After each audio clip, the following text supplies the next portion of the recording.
Hi there, and welcome.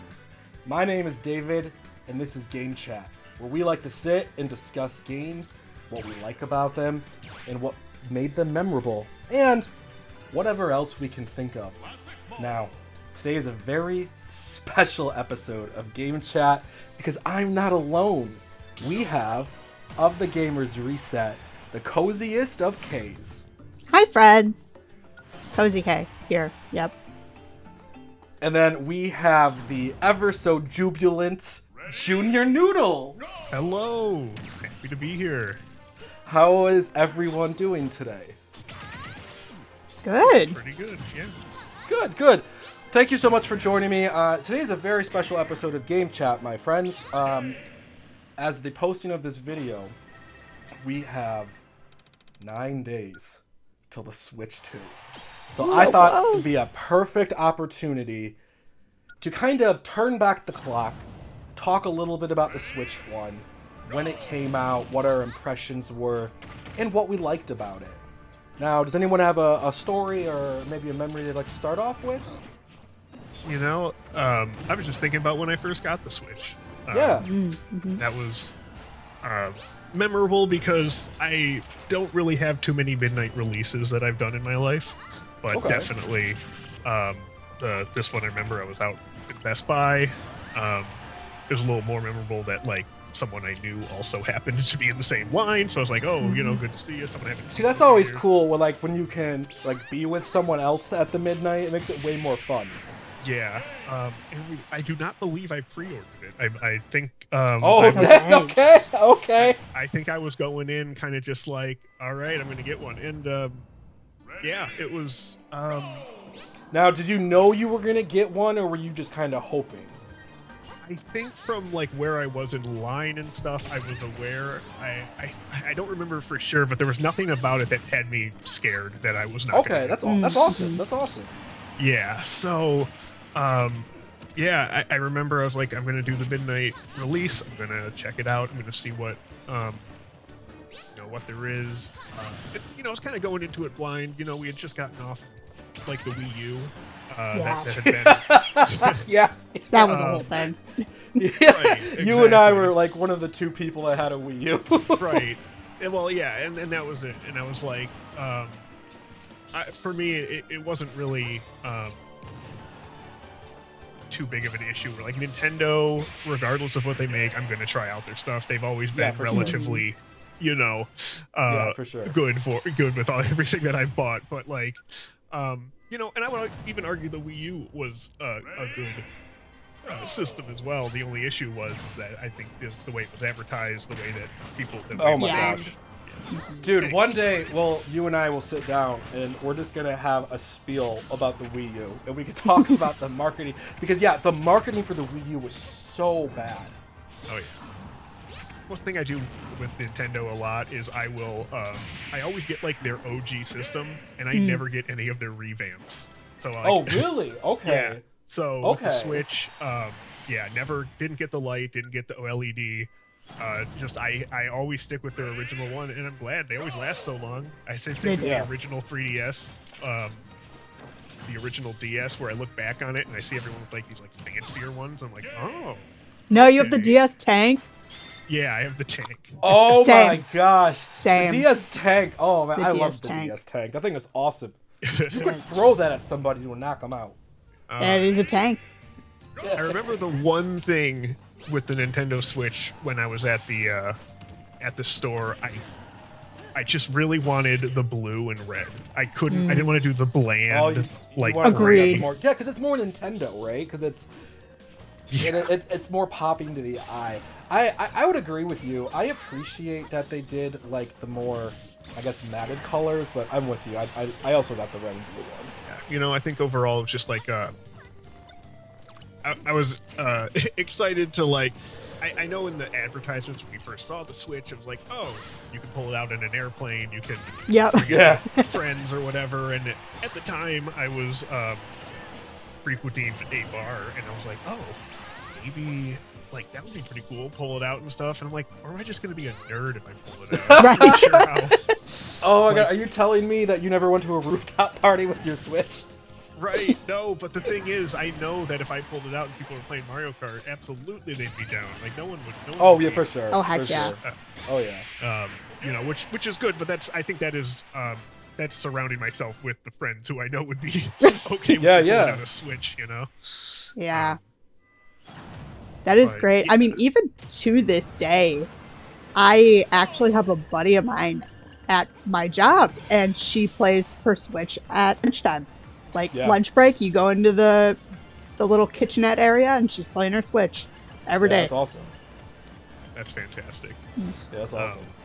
Yeah, that portable entertainment, you know, like so cool. that they had with the DS, Yes. you know, and Game Boy and stuff, but they were able to bring it to, like, here's some beefier hardware. Here's you know, our one system. Yeah, you know, they consolidated. Like, I guess what you know, what did that kind of feel like? That like they took the Switch and they were basically saying, yeah, we're not really doing the 3DS anymore. We're not doing a handheld and a main system. We're having one system. You know. Yeah, well, that's an awesome talking point. Let's talk about that for a minute, because you're right. You know, prior to the Switch, Nintendo always had a handheld and a console, right? And then the Switch came out and it combined them both. So, yeah, like, let's talk about that. Like, that was crazy.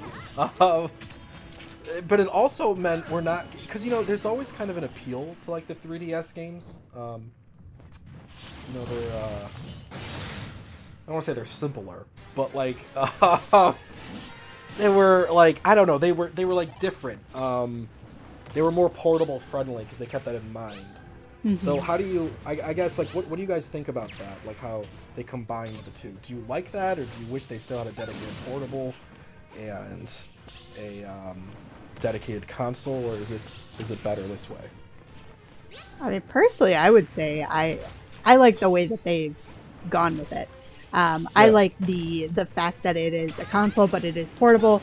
I mainly use mine in the portable feature, and I very rarely will put it in the dock and play it on my TV. Granted, as you know, as RPG Dave here knows, you know, when you've got a family in your house and you have to share the TV, it kind of, you know, it makes it so much nicer when you could just have on like Netflix or whatever we're watching, and we're both just playing our Switches portably, and it's just this nostalgic feeling of watching like old Disney Channel movies and like playing the Game Boy Advance and like all of those kind of moments. So personally, I'm a real big fan of it, because it means that I didn't have to drop, you know, money on two different Nintendo systems at the same time to have the portability plus the console.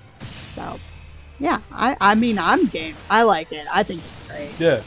What do you guys for think? sure. What about you, Junior? What do you think? Yeah, you know, I think that makes a lot of sense.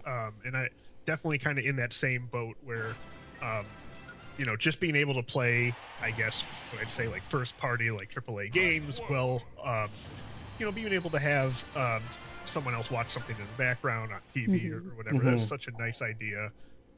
You know, so I think it worked really well for the, I think our generation of gamers and, you know, relationships where people are going to be kind of doing a lot of that parallel play sort of thing. And, for sure. you know, I think also with my ADHD mind, just I like background noise. I also like foreground noise. Yes. We're the same way. 100%. And yeah, so definitely having all that together. And yeah, the reminiscent factor that Kay said, just kind of like, you know, that is kind of growing up very similar to what we've done before. Yeah. And it is just a... I think it really touched a lot of that nostalgia that I wanted from Nintendo. And didn't really create sort of a... what do you call it? Like it's nostalgia, but it wasn't rose-colored glasses. Like, I'm not doing anything where, like, I can still see, like, the good and bad of it, and I'm not just, like, letting nostalgia power me through the Switch. There's more to it. Yeah. It's not, and you know, I was so happy when when the Switch took off, and when it started to become popular amongst other friends and just a lot of people that had never had them before, and like got to see the just the usefulness of it and how much more functional it was. That was something that I was like, I don't know, really hoping for. It's like I don't simp for a lot of companies, but Nintendo's one of those ones where I'm like, I hope you can succeed. I hope you. Yeah. Yeah. Yeah. It's so nice to have something like that, like a company that you feel like you can like kind of fall back on almost, like that they put out such good products that even when there's a drawback or something like that, you know, like obviously the Wii U, you know, marketing wise, they did not explain that very well and things like that. But when you're actually sitting down and like playing the console or, you know, getting really engrossed in it, it's really nice to be able to actually feel like you can depend upon a company nowadays when that's not necessarily the case for a lot of things. Just kind of jumping off that on a side tangent. It's easy to be cynical about companies nowadays and corporations for very obvious reasons, but you know, years back it wasn't like that. You know, companies used to try to actually earn their customers' trust and stuff. So it's still nice that I feel like Nintendo still does a little bit. So that's good. They still know their audience and like what it is we're actually looking for. It's just gamey games, some great gamey games, and a system that plays them well. Yeah, for sure. But yeah, so you said you were at the midnight at Best Buy with your friend, picked it up. I didn't mean to derail your story, but was there anything else about that, or what did you pick up with it? Did you pick up like accessories or anything? Do you remember like anything like that? Yeah, I was trying to remember. I don't believe I got the Pro controller right off the bat. Okay, but I did. I remember that. I bought that immediately. I remember that like the Best Buy cashier was just kind of like, you know, hey, anything else while you're here? Like, and kind of showed the, you know, they had a little like rack next to the Switches because, you know, the midnight release was just like, you're not going through the store. They have a stack of boxes and basically you're just going one after another. Okay, yeah. But yeah, in that they had the accessories off to the side a little bit and just had me point out if I wanted anything. Okay. And yeah, I got Zelda. You know, I think Breath of the Wild was just the game I wanted to get. You know, yeah, for sure. I was a little disappointed that it didn't come with like a game like Wii Sports or something like that. Yeah. Speaking of that, side tangent? Did you see that interview with Reggie? So, I don't know if you guys are familiar, but Reggie used to be the head of Nintendo of America. And he had said he had to fight to get Wii Sports included with the Wii.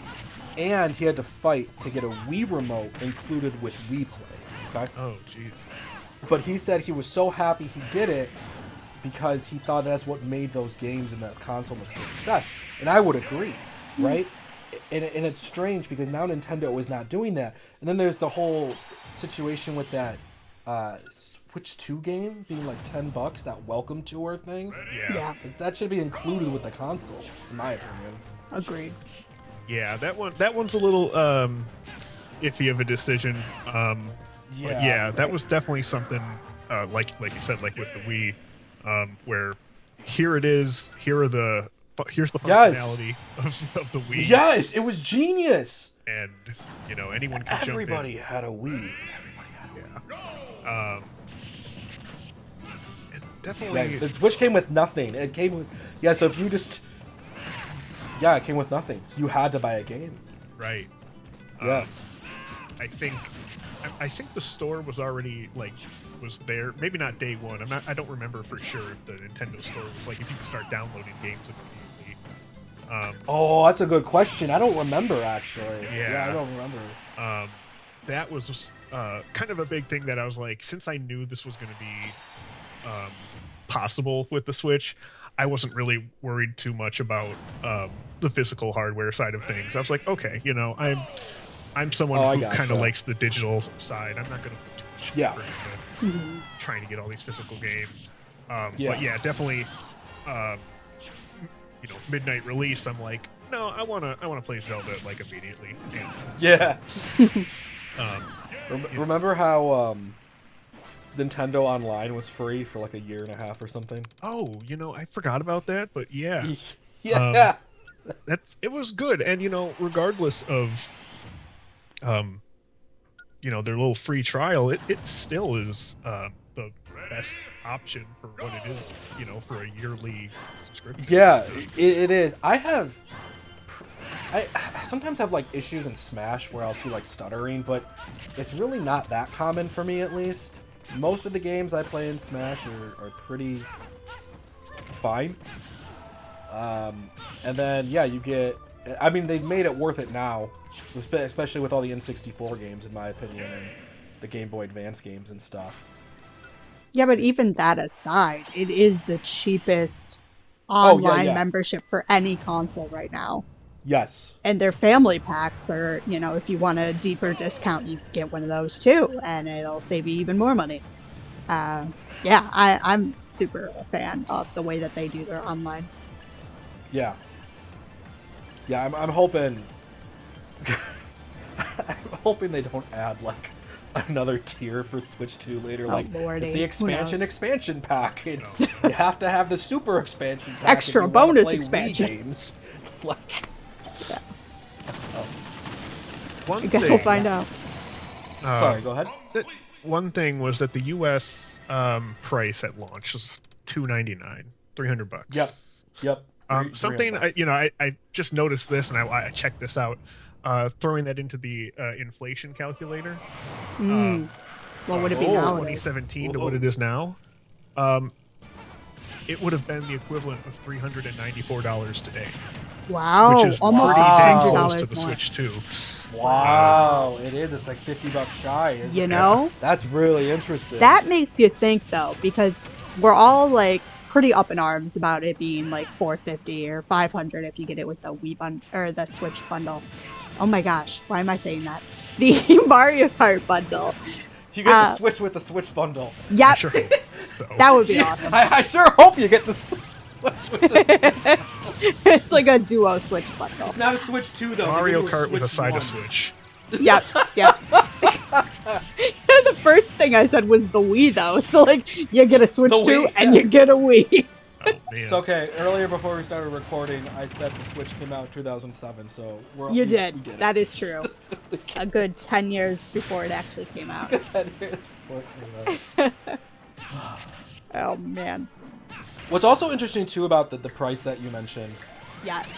it hasn't dropped at all. And you could say that for everything, because the Xbox and PS5 are more expensive now, that's crazy. Right. That's a whole Whole other other argument to have. But typically Nintendo price or consoles would go down, and then they'll start bundling stuff, because, like, That's true. at some point, I swear there was, like, you could get the Wii for $99. I thought they had a 2DS bundle for, like, $80 with Mario Kart 7. By the time I ended up getting a 3DS, it was a bundle, because unlike you guys, I'm not an early adopter of most, or wasn't back in the day. So when I got my 3DS, it was a bundle with a Link Between Worlds, and it was she has cheaper the really than cool the OG. One. Yes. Just getting the 3DS, so honestly, it kind of used to work out for us if we waited a little bit to buy the consoles. Yeah. I guess it's just selling so well, there's no freaking need. I mean, they released the light model, so I guess you could argue that's like their discount one. Yeah. Yeah. With the Joy-Cons that don't come off and a little bit smaller the screen and all that. Yeah, it's a little smaller, the DS Lite. The Switch Lite. The Switch Lite. Yeah, $300 when it came out. Hasn't dropped in price. And it would be equivalent to $400 today. That's crazy. $400. Like, that's just wild. Yeah. I'm trying to remember some of the games that came out for it originally. I know Breath of the Wild's obviously the biggest one, right? That's like the big thing. And I thought at some point I remember reading. I should probably look this up because I might just put out a stat that's super untrue. But I thought at one point I read like 30% of people who bought the Switch were buying Breath of the Wild or something like that. Only 30. Interesting. So Yeah, something higher. must have been out for it. There wasn't too much. No. I have some here. Looks like Yeah, awesome. 1-2 Switch, which Oh, I remember that. which for me I felt like I never played yeah. it, but that definitely is one of those games that was like, let's just show off everything the Switch can do. Yeah, that's like a Wii And play. it's more of an introduction. Yeah. That should have come with the Switch. Like, Yeah. that should have just came with it. Exactly. There was Just Dance 2017. It was. I forget how big Just Dance is. That game sells bonkers. It has an audience, and I don't know what the audience is. It's definitely not me. I don't know who's playing this. Oh yeah. I played it on the Wii. I was obsessed with that game, actually. Yeah. Oh, okay. Yeah. I only had one of it, though. I don't know what year it was, but it would have been pretty much when Just Dance started. But that was like one of the games that I got for it. Yeah. Whatever year that was. There's a lot. Some of these launch games are just absolutely stinkers. One of them, I was looking at, or maybe they were good. I just never heard of them. One was called Skylanders Imaginators. Oh my gosh, I remember Skylanders. That was everywhere for a while. Holy moly! Yeah, they pushed that hard. One that I did not play as well was Super Bomberman R. Okay, I haven't played that either, but I've actually heard a lot of people say they like that game. I think I just kind of got tired of Bomberman because it really is the exact same thing every single time I play it. Okay, Like, Bomberman is cool. I liked the 64 version and Bomberman Hero because those were like action adventure platforming games. Kind of like Mario 64 with bombs. That's a horrible way to explain it, but sure. But those were fun. I liked those. Yeah, a few others. There was one called I Am Setsuna, which came out. Oh yeah, that's like a JRPG. Yeah, I think that was like their first foray. One of the ones I do remember, Snipper Clips. I don't know if you remember this one. I remember Sniffer Clips. That's a good one. People, I never play it myself, but I know a lot of people like that one. Yeah, it's just a cute puzzle game. I like watching people play it on YouTube and stuff. Just it's what I love about the co-op games, even like Snipper Clips and stuff, is you can just screw over your friends and it's just funny. It's like, yeah, you can do this. It's like Portal 2. It's like, you can do it right, or I'm gonna send you to a pit. I love it. That's funny. That's really funny. Yeah, that one was good. 2 Shovel Knight games as well. Treasure Trove and Spectre of Torment. I don't know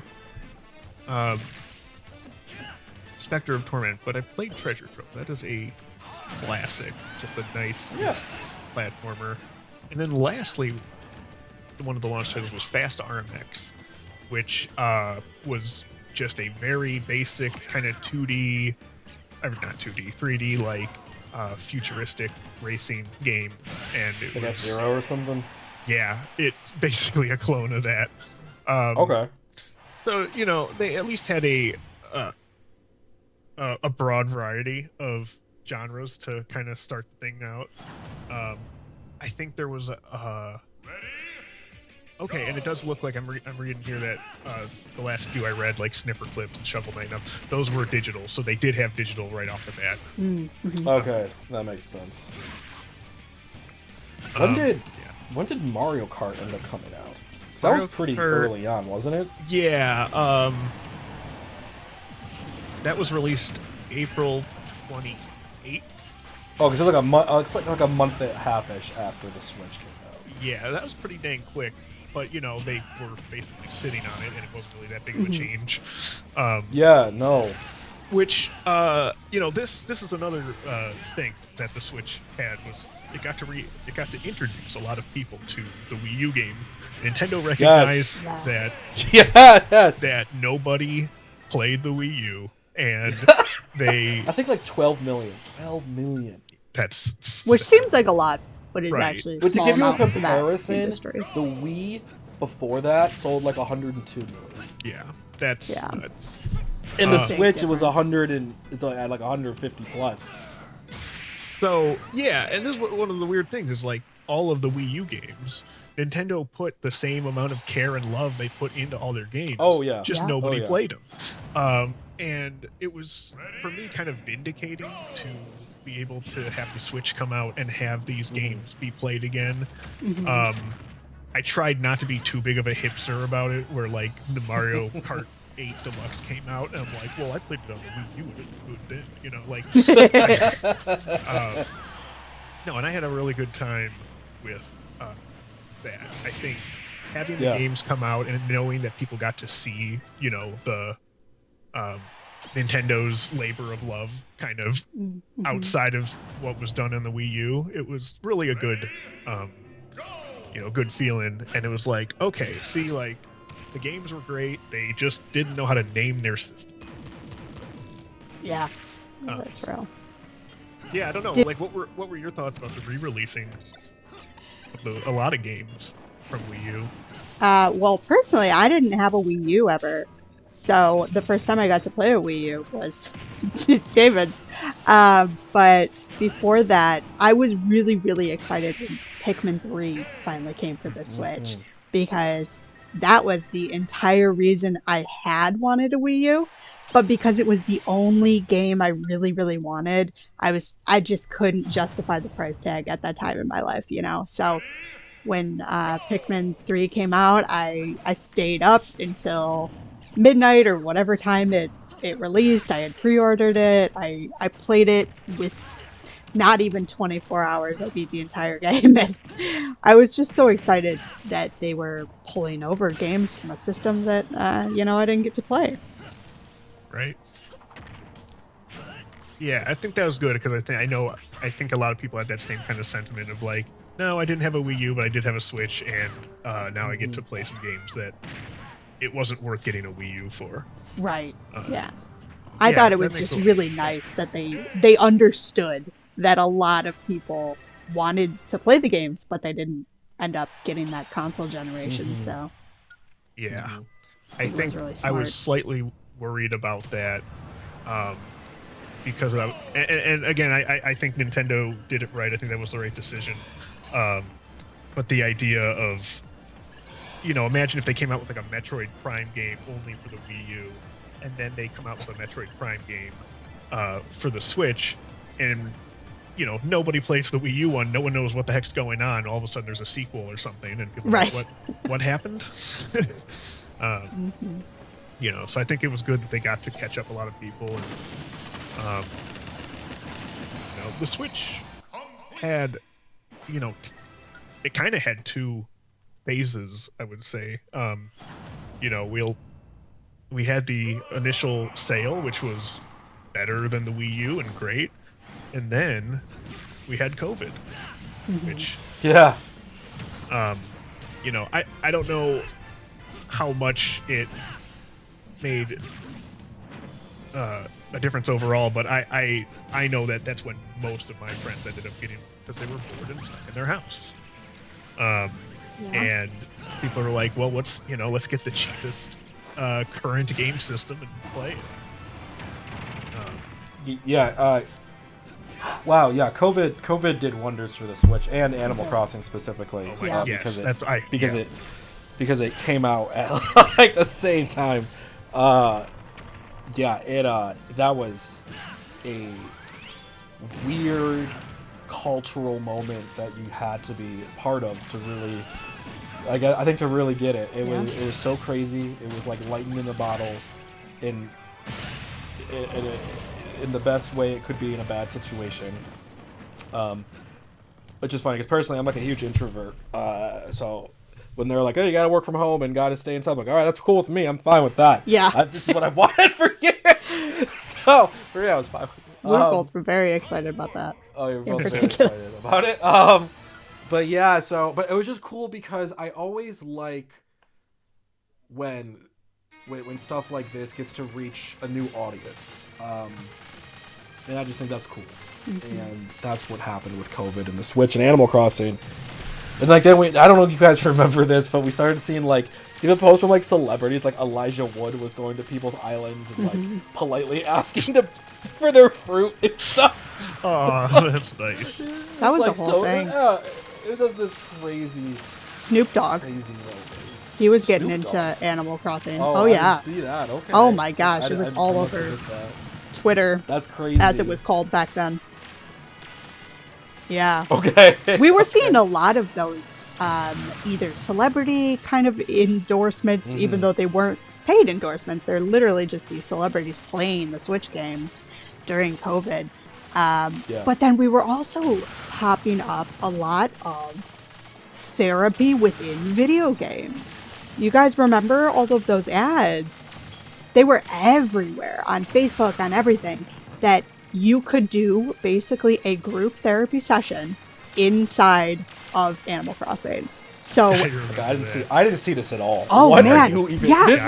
This is news to me. I'm surprised it's news to you. It was basically like the counselor or whoever the mediator was for it would invite everybody over to their island, and then you would be able to have this like group counseling session where you get to be, you know, everybody's in their own homes and they're in a video game they love, but they're able to have that Well, are they like on connection. like a chat call or something? Because are you just like I think that was most likely what it was. Are you just I manually don't know. typing everything? I don't know. I never did one of them. So if anybody's in the chat here and did participate in one of those, please let us know. Because there's no way you're manually typing, because that would take forever. I would assume not. It would take a long time. That's interesting. I think I know I'm kind of jumping to the Switch too, but I think game chat is going to be a really big deal for Animal Crossing. Oh, for sure. Yeah, you've been pretty excited about it. You're saying that you're just gonna game chat me whenever. Yes, just happen to be online.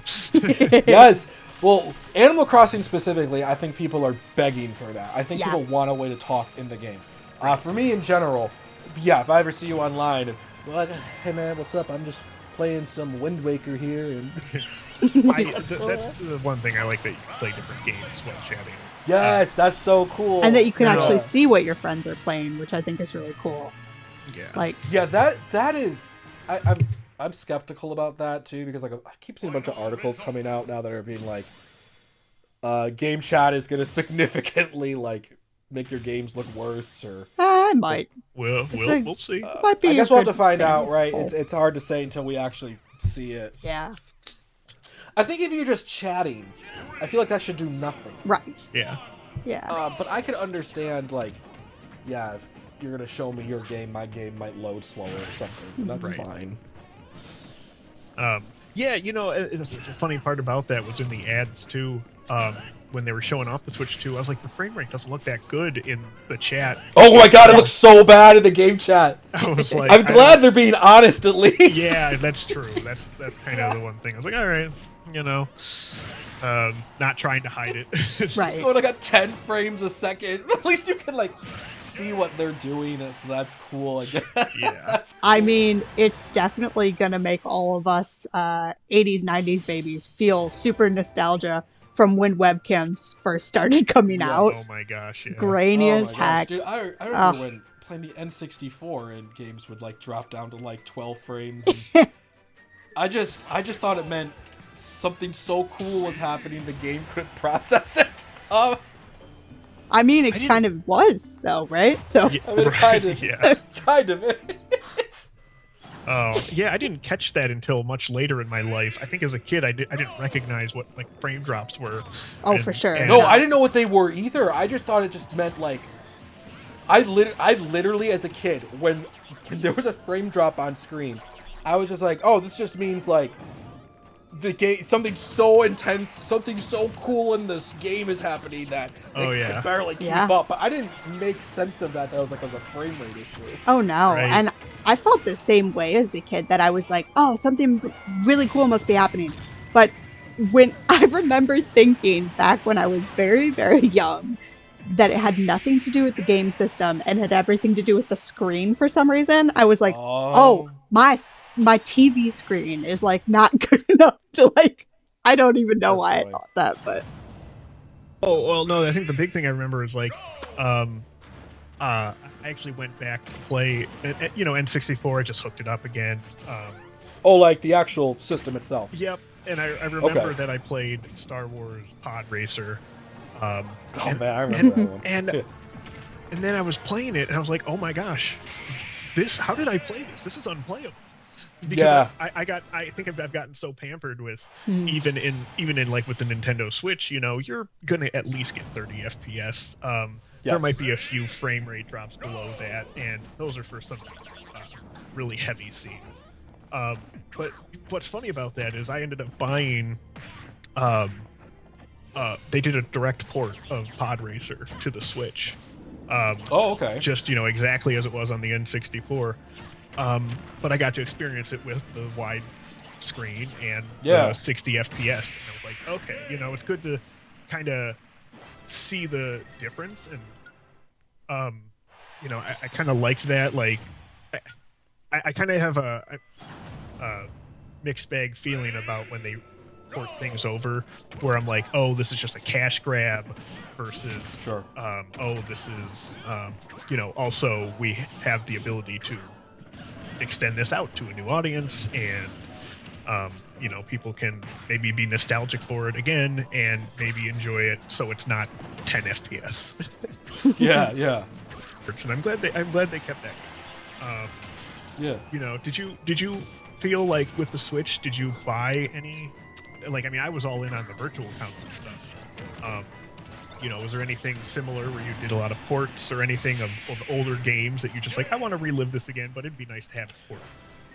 Well, that's an interesting question. I'll tell you one interest. So, I bought the Sonic Classic Collection, which is Sonic 1, 2, and 3, like the enhanced versions. Classic. And I had never played Sonic 3 ever. And when I played it on Switch, I was like, this is one of the coolest games in the world. Like, I thought Sonic 3 and Knuckles is one of the best games ever created, and I will die on that hill. It is so good, from platforming and the way they monopolize speed and everything. It's just so good. So from that sense, I think more companies need to keep doing this, because there are gems like this that people didn't play, and they have the opportunity to play them. Gaming stretches back to the 80s. We're like, what, 40 years-ish into gaming? Like, there are so many games from the past that people are not aware of. So I love when they bring old games forward so more people can try them. Glover. I bought Glover. I don't know why, because I don't like Glover. That was, right, you had mentioned that, but that was one that you never played. I played it I don't think I ever owned Glover. I'm pretty sure I rented it from the video store. Back when you could do that. When you could do that. But I love that they bring old games forward too, because it also means I can play them on one console. Yes. I don't have to go to my N64 to play Mario 64. I can play that right from my Switch. And that's awesome. Same with like the Game Boy Advance games. And I know same with the Wii U ones. I know we touched on it, but like, I'm so glad they brought over like pretty much the entirety of the Wii U library, minus a couple standouts. But I'm so glad they did, so you can play them again, and more people can experience them, and they're all in one library. I just really like having everything on one centralized system, so I don't have to keep like bouncing between stuff. For sure. And that's one thing I'm excited about with the Switch 2 as well, because we're going to be able to play all our old Switch 1 games. Yeah. Oh, yes. That library is just going to keep growing, and I'm all for that. That's one of the reasons why I don't really PC game much these days, but that's one of the reasons I love PC gaming, because the library on PC is huge. Yes. Oh, yeah. So. Speaking of PC gaming, actually, that is one of the...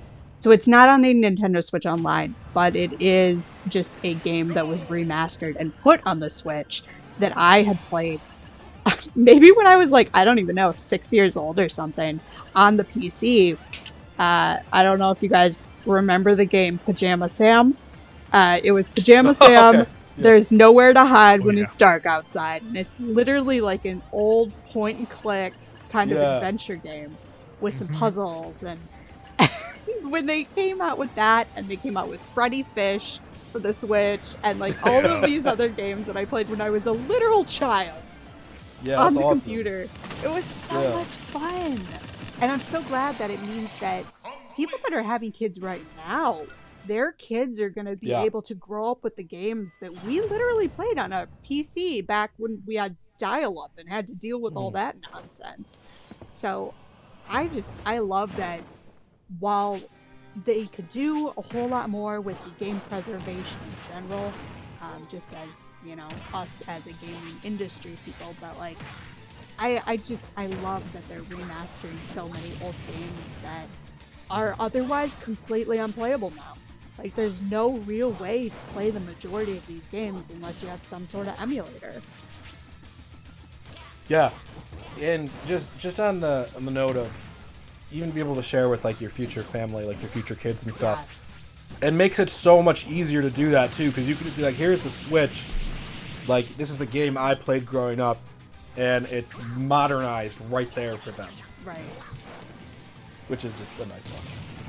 And a lot more accessibility features nowadays in a lot of these games. So people that otherwise would have completely missed out on these gaming experiences are really getting the opportunity to, you know, take part in all of these different stories and puzzles and adventures. And I just think that's amazing. It's definitely widening the gaming industry in general, right? More communities are being able to really get on board with it. For sure. Is there one game that you guys, or one or two or whatever?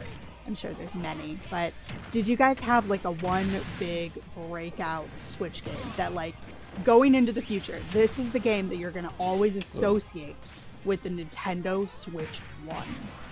I know it's a deep question. All right, Junior, let's have you start us off there. Okay, good. I got to do some of my own brainstorming because, you know, I don't want to be cliched and just say like Mario Kart 8 Deluxe, but oh, dude, I thought you were gonna say Zelda. I was gonna be like, yeah, I'm kind of with you though. No, that too. Honestly, another one that's been pushing in that I kind of want, but I don't think it really stands out as much is Super Mario Odyssey. That's a good one. Because like I definitely played that, and it did take up a good chunk of my life there while it came out. But you know, I think in terms of like the unique Switch games, that's not really there. That felt like that could have gone on kind of like any console, really. Like, I mean, like any Nintendo console. Like if that came out for something else, it'd been like, yeah, okay. Mario Kart 8 Deluxe, which is funny because it's a re-release. It is, but it also got the booster pack, so you know that doubled the amount of tracks in the game. Right. I think, one of the things actually about that is ultimately, oh my gosh, all of the tracks, all of the characters. There was just, I look at that game and go, how the heck are they going to top that? Because you know, it's kind of like Super Smash Brothers Ultimate. Was that the? Yeah. You know, it's the same idea where I'm like, okay, they have 757,000 characters, so we're gonna go from here. And like, are you gonna go up from there? Like, you know, I wonder about the Mario Kart world as well. It's like, you know. Well, I think that's why they're getting added. Well, they recently did an interview. That's why they're adding all these ridiculous characters. Oh, okay, gotcha. Because they're just running out of characters. So they literally said they're just putting in obstacle characters. Yeah, that makes more power. Yeah. I'm trying to think. You know, in terms, and Zelda is a tough one because then I have to pick between Tears and Breath of the Wild. Yeah. You know, that's a. Man, people fight about that to this day, like which one's better. Yeah. It sucks because Tears of the Kingdom's more fresh in my mind, so I love the idea of having the kind of the three-tiered system of, you know, the sky and and everything, and underground, and I was like, I think that game probably will end up having the most lasting memory for me. I played a lot of hours of that. I did Mario Kart a lot too, but that was again something I played a lot on the Wii U. I actually had more achievements of it on the Wii U than I did on the Switch. So, ultimately, Breath of the Wild was probably the one that like I would like play and love, and I think because it was just so deep, of a game compared to Mario Kart is you're karting around a track. It's not that complicated. But Breath of the Wild had so many mechanics to it that I was just like, Tears of the Kingdom actually had so many mechanics to it that I was like, yep, this is just something that's gonna stick with me. I was surprised, actually thinking about it, that Breath of the Wild was a launch title. Because I thought that was even at that game was on the Wii U, right? Oh my gosh, I forgot about that too. See, I did too. Breath of the Wild was a Wii U game first. Which it was is a crazy. Wii U game first and foremost. And they gave it the Twilight Princess treatment. Oh, where okay. Twilight Princess was a GameCube game first, but then when the Wii came out, they came out with it first on the Wii to push the system. Same thing with Breath of the Wild for Switch. Obviously, it looks better on Switch, and I think it runs a little better, but it is a Wii U game, which I think is crazy. Well, okay. Well, knowing that, then I would definitely put Tears of the Kingdom as the more definitive Switch game. Fair, sure. And that's is between that and Mario Kart, really. What about you? Got any others that I might be missing here? Well, I got one. I know my answer. But let's start with Kay. What do you got? What do you think throwing it my way. is the most defining Switch game? All right.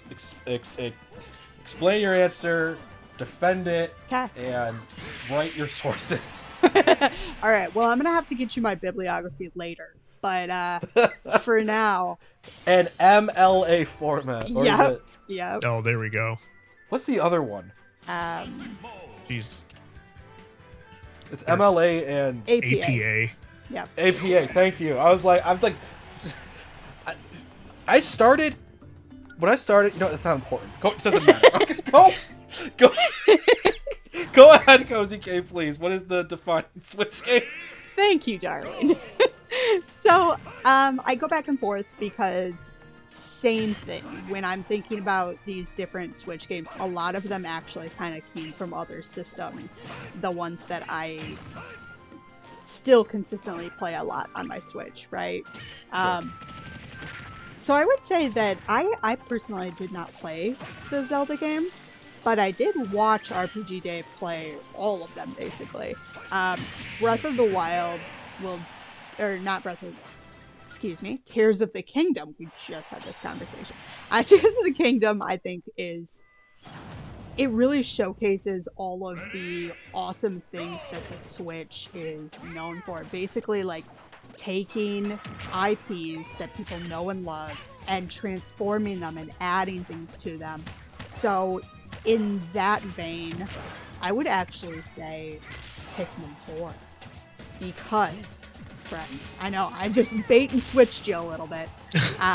Because I was gonna say Animal Crossing, but Animal Crossing's been on every console since the GameCube, and while I've definitely put in hundreds upon hundreds of hours in it, it's still so close to the way that the other games worked that I think there's a much bigger jump between the Pikmin games. Pikmin 3 and 4 specifically. Because I'm going to be honest, guys, I am a huge Pikmin fan, but I was let down by 3 because you could beat it so quickly that, and there weren't as many side things or whatever to go back to it to feel like it's a new experience. And Pikmin 4 was exactly what I needed from the Switch. When that game came out, I had already been kind of let down by Switch 3, and I was hoping for a return. Switch 3. Oh my gosh. I don't even have Switch 2 yet, but she's got down my Switch 3. Pikmin 3. So I was hoping for a return to the pieces of Pikmin 1, specifically Pikmin 2, because they had expanded the world a little bit in that one. And I was just so blown away by all the new mechanics that they added in, all the new pieces. Like, it just felt like they really, really understood their audience. And for a game that, honestly, I wasn't expecting them to even make a fourth one. I was surprised when they even made a third one. I don't know why, but it seemed like a more niche game that didn't have as many followers and, like, people talking about it. And I don't know if that's just because, you know, the people I was talking to weren't playing it, but back in the day, you know, if you didn't have friends around you that were playing the games you were playing, you didn't get very many opportunities to talk about them. Way back in the day, at least. Yeah. So I would say Pikmin 4, but I would also throw in that Tears of the Kingdom, absolutely phenomenal, and Animal Crossing also did a pretty big jump from the last console, but I said 3. I got 3 all together, packaged. Put a little bow on them. All right, yeah. RPG Dave, what you got? Okay, the answer is obvious. This is. Oh god. Everyone else is wrong except me. Ring Fit Adventure. Ring Fit Adventure. Holy. That was the best game on the Nintendo Switch, and I'm going to tell you why. Is it really? It takes everything that Wii Fit did. It did. And adds a ring. A+. Okay. I think the most defining game on the Nintendo Switch is Drumroll. Super Smash Bros. Ultimate. And cue the montage. Da da da da da da da da da. Okay.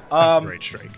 So, Super Smash Bros. Ultimate is everything that makes the Switch good because it is a combination of Nintendo's past, video game history. The Switch is a combination of every single console before it. Super Smash Bros. Ultimate is a combination of every single game before it. You're bringing back all these characters from the GameCube, from the Wii, or the Wii U, nothing was cut, but from the Wii that were cut. We got the Ice Climbers back. We got third-party support. Let's talk about Banjo-Kazooie. Steve from Minecraft. Oh, yeah. Solid Snake is back. It was getting a little ridiculous in my own opinion, but that's just me. I was just like, wow.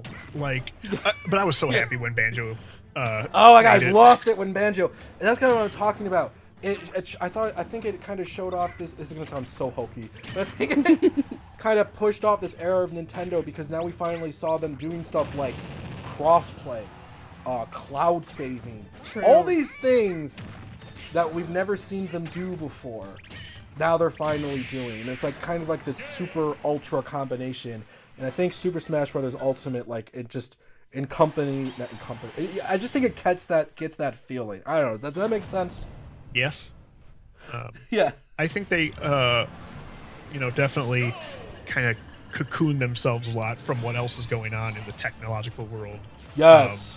Because as far as they're concerned, Microsoft and Sony really aren't their competitors, so they don't. Yeah. So a lot of times I do have a tendency to try to compare them. Go, oh well, the Switch didn't have this or that or whatever. They added these things, and they did it their own way, and they still sold, however many consoles. They did a great job, and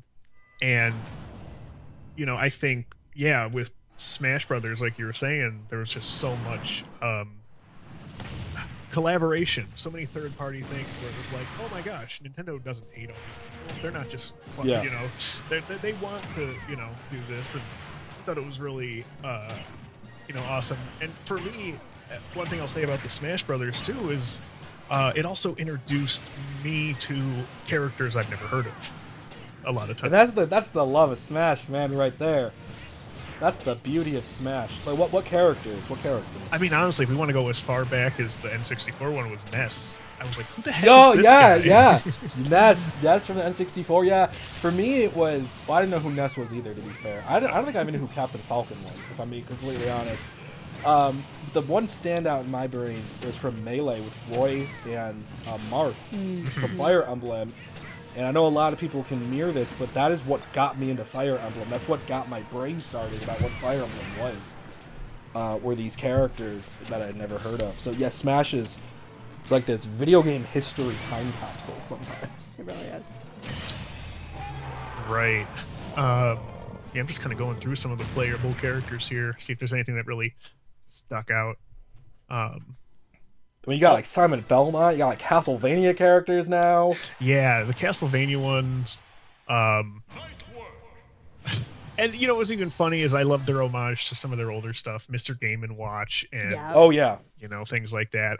You know, I think it didn't take. You know, Sonic has been in since For All, but that's another one where I'm just like, this is pretty cool. They brought back Snake. Snake was not in the yeah. That's what I was saying, because they brought back like Snake, they brought back Young Link, they brought back Wolf. They literally, yeah, and it's funny. I'm just looking everyone is here. I'm looking at Ultimate, and I'm just seeing how it green check marks all the way down. Anyone from the old series were in the new series. Yeah, that was you know, one of those games where it's like this is one like a brawling game like this. You just have the ability to bring in basically anyone. You can make anyone who's a fighter or whatever into this game, and you know, as long as the third party wants to be in it, as long as the pinning is out. Oh yeah, Pac-Man. Oh yeah, Pac-Man. Forgot about Pac-Man. But yeah, this was definitely nuts. And you know what's funny is they call it Smash Bros. Ultimate, which makes me wonder, will they make a sequel ever? Because so there's so much weird speculation online. Some people think like they're gonna just reboot Smash Brothers from the ground up and do something completely new, and that makes no sense to me. Like, I don't foresee them doing that. I wonder if they're gonna do the Mario Kart 8 treatment for this and just be like, hey guys, pay us $30 and here's a bunch of more crap for Smash Brothers. Maybe. Because we know that Sakurai, the guy who makes Smash, is working on Kirby Air Ride. So if Sakurai is making the next Smash, it's not coming anytime soon. Right.